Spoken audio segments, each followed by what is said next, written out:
What's up, guys? Welcome back to Echoing Theology. I'm extremely excited to have Elena here with us. This is episode 9 of Echoing Theology.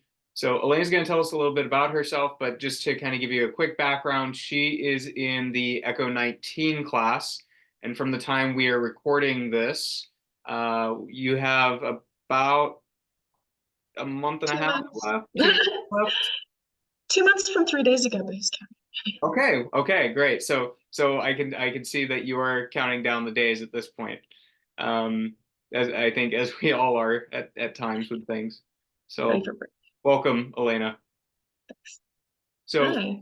if you could just tell us a little bit about yourself, that'd be a good place to start. Yeah. As you said, my name's Elena. I am currently placed in the Diocese of St. Augustine, Florida. So I live in Jacksonville, Florida, which is a wonderful place to live. Um, I went to Franciscan University of Steubenville before Echo, and then went straight to Echo. So I'm on the younger side of our Echo participants. I was almost the baby of my class. One person beat me. But yeah, and so I did my undergrad in theology, and so wanted to keep going, do my master's in theology. So here I am. Great, great. So going from Steubenville, what did you study at Steubenville? Theology. Theology. Okay, that's right. Um, so that certainly makes a good transition, right, into Echo coming into that type of program. How did you find out about Echo in the first place? Yeah. So my mom's best friend from college was an adjunct professor of law at Notre Dame, and she heard about it, and she like sent us. She was like, "Well, I know it'd be perfect for this," but at that point, this was like my freshman year of college. So I actually talked to Scott Boyle my freshman year of college about the ECHO program, which I only did 3 years of college, so freshman is a little less before application time than for some people. But I talked to Scott spring of my freshman year, so I kind of had Echo in the back of my mind pretty much the whole time I was in college. Great, great. So with those conversations with Scott, because I think for a lot of us, we know Scott does a great job with recruiting and having conversations about the Echo program. So what was it, Scott? Was Scott the one who convinced you to apply to Echo, or what was the deciding factor for you to apply? Yeah, I wouldn't necessarily say that Scott convinced me. Scott's very helpful. I think I was more just convinced by the idea of being able to do ministry and my master's at the same time, because I was planning on doing my master's either way. I started my master's at Franciscan before I left um, while I was still in my undergrad. So really, I had a good path there. So what really got me with Echo was the opportunity to actually like start putting what I was learning into practice while I was still learning more things, because I felt like I had a pretty good grounding at that point. I was kind of ready to do the thing. Right. Yeah, absolutely. No, that's a good point. So, what type of so you talked about wanting to do ministry and earning the master's, which I think is a very unique aspect to this program, Yeah. where a lot of other programs are very academically inclined, which totally makes sense. I have a good Mhm. friend at Boston College where it's very academic based, and then there's a couple things ministry wise, but not as hands on as we are, I would say. But Yeah. what type of ministry do you do in the Diocese of St. Augustine, St. Augustine? Um, St. Augustine, very fun. It's confusing. Sometimes I call the St. Augustine, and see, I even get confused. I've lived here for 2 years. Sure. Um, I work at Our Lady Star of the Sea in Ponte Vedra Beach, which is a very wealthy beach area, a lot of retirees. But I work in our Department of Faith Formation. Um, so mostly doing stuff with that. So I teach fourth grade on Wednesday nights, fourth grade faith formation. This year I teach eighth graders on Sundays too, which is really fun. I also help out with our little baby youth ministry program. I've actually been the interim youth director for the past since November, however many months that is, 5 months.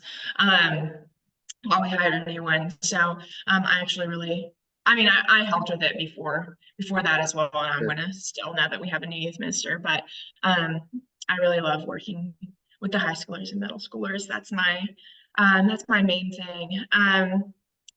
I also do whatever needs to have in charge of confirmation this year. So tracking down paperwork and giving parent talks and planning the retreat and yeah, dealing with parents, which is always fun. Yeah, that's Some of always, them are really nice. yeah, Yeah, so that's just kind of what I do. Yeah, I do a spattering of things, but mostly within faith formation and youth ministry. that's great. Um, Funny enough, I actually wanted, I think I had mentioned to you, I had mentioned to a few Echo people that I was teaching last year, and that was in my home diocese. But before that, I took a job down in Jacksonville, Florida. So it's funny because I took a job at a school, but the parish that you work at, I also had my name in that pool for a little while for one of their positions, maybe 2 years ago. I don't remember what it was, but when you mentioned the name, it just kind of brought Oh, a that's funny. brought I a love it. memory. Yeah, it's a good Um, place to work. that's good. That's good to know. That's good to know. Yeah, Jacksonville is a wonderful place. For any football fans out there, it's the home of the Jaguars. So It is. love And it. they started doing good for the first time in a really long time when we moved here. So I'd just That's like to true. say, I don't know if it's a coincidence, but it's probably not. I will give you all the credit, Elena. I will Mhm. give you guys full credit for that. They're doing really, really well. Or last year, I don't know how I don't remember how they did last year, but uh, that's okay. Yeah, living in Houston, we're kind of rivals at this point, but that's okay. Um, it happens. I'm actually a Packers fan, if I'm a fan of anything. That, that's So that's Jaguars fair. are just My mentor is actually he has ownership in the Green Bay Packers, which is funny. And then the deacon next to him also has ownership within the team. So down very in Texas. We love it. very very unique. Um, so what has been the best part of Echo for you? What's been the best experience you've had so far? Yeah, I like to cheat and say meeting my fiance was the best part because I met him here. So Echo does a little bit of matchmaking, accidentally, but I will not cheat and say that that's the best part. It's not specifically Echo related, just because I was in Jacksonville that happened. I have a couple. I don't know if I'd really say this one is the best part. One of the best parts for me when I first got there in the summer with Echo was to realize that there really was um passionate, theologically inclined young adults outside of Franciscan University. Because I knew that there was some at other colleges, but especially seeing people that were coming from secular universities and were still really on fire for their faith, or from the different Catholic universities, and really just having it come together. Because I definitely lived in the Franciscan bubble for a few years and really enjoyed it, and really thought that people that young people that cared about God, like I knew that they existed outside of that, but it was really nice to actually encounter that and spend time with like-minded people. So the summers are exhausting, really fun. When I was applying to Echo, someone was like, Echo summers are like trying to drink out of a fire hose. And then the other person is like, but it's super fun and we have parties. And so it's all of the above. So I love getting to spend time with like-minded people and that sense of community. Here, once I'm in my placement, I've kind of reflected on it, like getting ready for this. And something that came up recently was the idea of I'm really glad that I had a space right out of college where I was in a semi-professional environment where I was learning to be professional and learning how to teach kind of, but had space to make mistakes because I was just recently talking to someone who's after your steer teacher, like not in that kind of program, and just seeing their immense struggle to translate their master's level work to juniors in high school, or figure out how to do the different things, or having the problems with just going into lecture and then realizing that doesn't work. I get the opportunity to learn that on 9-year-olds once a week. And trust me, it went really, really poorly at the beginning because I did show up the first day and I was like, these are my list of bullet points that I would like to teach them out of this chapter. And our books are really intense, actually. Like, you could never teach the things. Like, chapter 2 is like the Trinity, Jesus as the Son of God, the Holy Spirit, and the mystery of salvation, or like something like that. And that's Yeah. one chapter that you're supposed to teach in an hour. So, but like my first one, I was like, here we go. I'm gonna like my bullet points. I stood up there, and they're like, "What are you doing? We're not doing this. We're not doing this." I wouldn't want to do that at 6 p.m. on a Wednesday night. Um, as an adult, and they're 9-year-olds, but I like being lectured at as an adult, actually. Not at night. So it was just like that learning curve, and still learning, but getting the opportunity to try different things out on in a low stakes environment where my boss, my mentor, is very merciful, and yeah, just like gives me different tips instead of being like, well, Elena, you really shouldn't have tried to lecture at 9-year-olds. So that's really been at least one of the most helpful parts of the program. Also, like, just having Jesus everywhere. I work at a church, I live at a church. And so for most of my life, Jesus is like, and his like presence of the Eucharist is like a few hundred feet away. He's that way right now. That's why I turned around. And so that's wonderful. And my schedule allows me to go to mass every day in the morning, and then at the church I live at, and then come over here and do my work, and then keep going to the church to pray. So Right. it's nice to just have the space and time for that, which is different for every participant depending on their job and what things look like. But it's been really good for me. For sure. Yeah, no, absolutely. That's great. Having the Lord very close to you is I would say it's a different experience, living in a rectory attached to a church and then also living in a seminary, like being able to walk over to adoration at 2 a.m. or, when you can't sleep, or 10 p.m. when you're getting ready to go to bed. Like there's something different about that than having to get in your car, drive X amount of miles and then go and then come back. Where you can just walk, like you said, a couple hundred feet and you're there. So it's a very unique experience. Yes. So I actually kind of wanted to touch base with you on this, and feel free to talk about it or not. What has been the experience for you trying to plan a wedding at the same time? Because your class is unique in that sense of like you have I think like people now that, engaged. it's been in the other chat, like 2 other people have gotten engaged in the past week. So Yeah. so there's like 6 or 7 of us that are engaged out of like 25, I think, at this point, which is kind of fun. I think 7 now. Okay. So yes, we do have a lot of people getting engaged in our class. It is interesting planning a wedding, but actually, I would say a lot easier for me, personally, in my position than any other place. Part of that is that I am actually getting married at my placement. Mm-hmm. It's a beautiful church. I love it. My fiance and I met here. I didn't want to have my wedding in Virginia far away while I was planning it. So I have a really good relationship with my parish. I'm getting married here. They're giving me the church at a discount and letting me have the parish hall for basically free. And That's so that's been awesome. really helpful. And then also, my model of work here is really that, like, I have a few things to do work-wise, and a lot of the other stuff is just presence. So when I'm here, I'm often working on my schoolwork or wedding planning. So I have done pretty much all of my wedding planning while at work. Don't tell my pastor here that. I don't know if he knows. Yeah, so I don't have a lot of ministry work here. That's sometimes specific to mine. For like Sydney, who's a teacher, or Daniel, who's a teacher on Indy, I would imagine that it would be very stressful. My housemate is also a teacher here, community member, sorry. Mm-hmm. I'm used to using non-echo language with people. My community member is also engaged, also planning a wedding here, and she is a full-time teacher, and it is a mess. So I mean, she's got it. She's got a very supportive fiance and a wedding planner and stuff, but I am particularly blessed. So it's doable.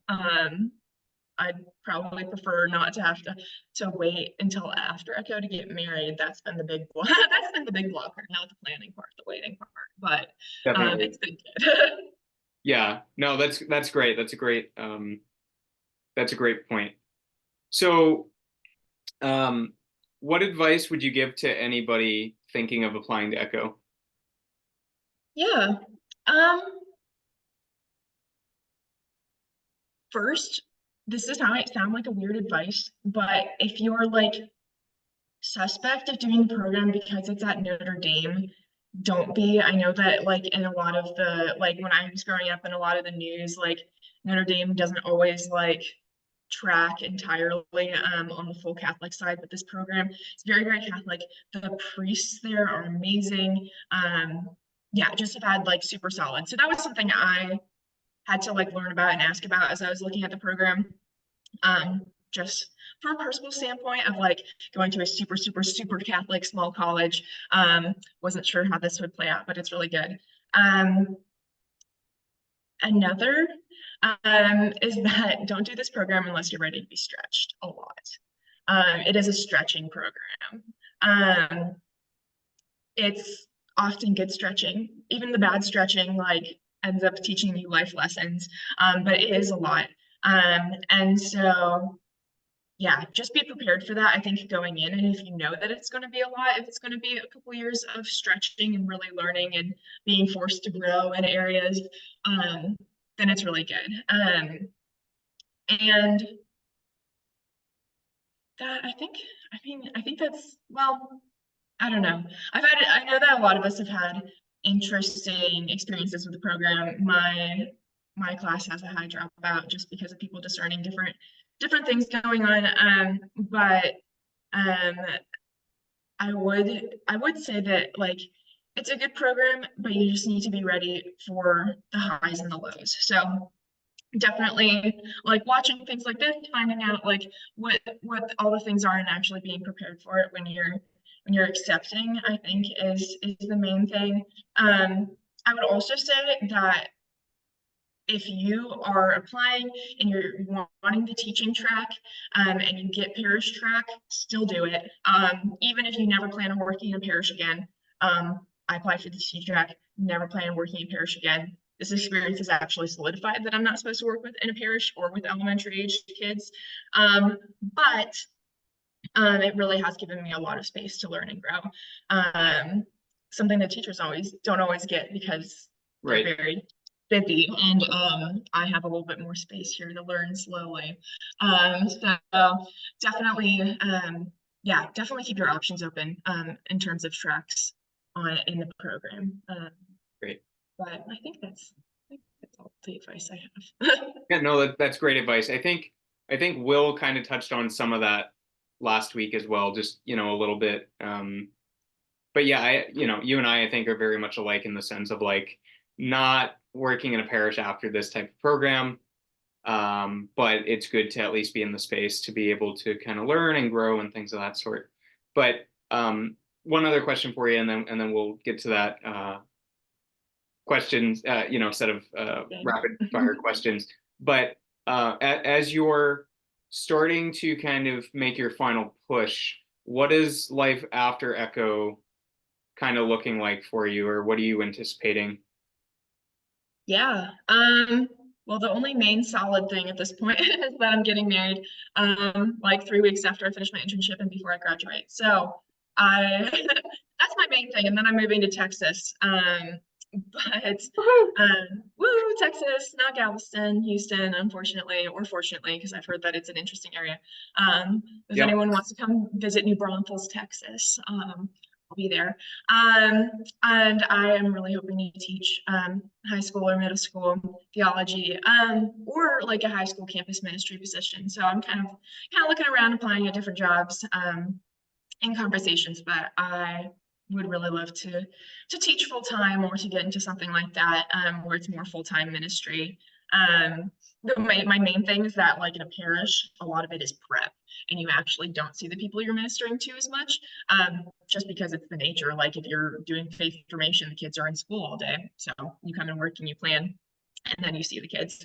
And I like am excited for being with them all the time and the regimented schedule, which is funny because my housemate, who's a teacher, would tell you that she's excited to have a less regimented schedule and not see the kids all the time. So it really depends on your personality. But yeah, I'm excited to hopefully teach. Definitely be at least a Texan and married, so we know that I've got that going for me, even if I don't plan out something else. Good, good. Well, we'll have to come visit you guys at some point because Please do. yeah, We got the longest water slide in the world and the biggest Buc-ee's. So yeah, that's true. You know, I get a lot of crap for this, but I've been here 8 or 9 months now, and I still have not walked into a Buc-ee's yet. to be fair, I don't think that I walked into a Buc-ee's at least 8 or 9 months after moving to Florida, where they have Buc-ee's and it's a big thing. I'd never heard of it before. I Well, know Zach I'm a must be Buc-ee's happy. fan, but So yeah. yeah. All right. Well, great. So I just want to play a quick rapid fire question game with you. So I'm going to ask you a question. Just give me the fastest response that you can, and then we'll kind of wrap things up. Sound good? Sounds good. Excuse me if my brain shorts out at any That's point with the quite all right. processing, but That's we'll quite all right. do our best. Here we go. Here we go. Best place to relax at Steubenville. Oh, the chapel and Tommy Moore. Great. Best food at Notre Dame.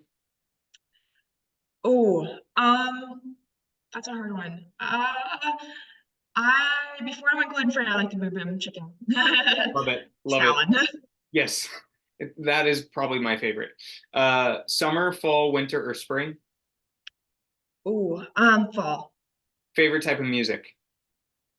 New country. Favorite hobby? Oh, reading. Favorite current gospel?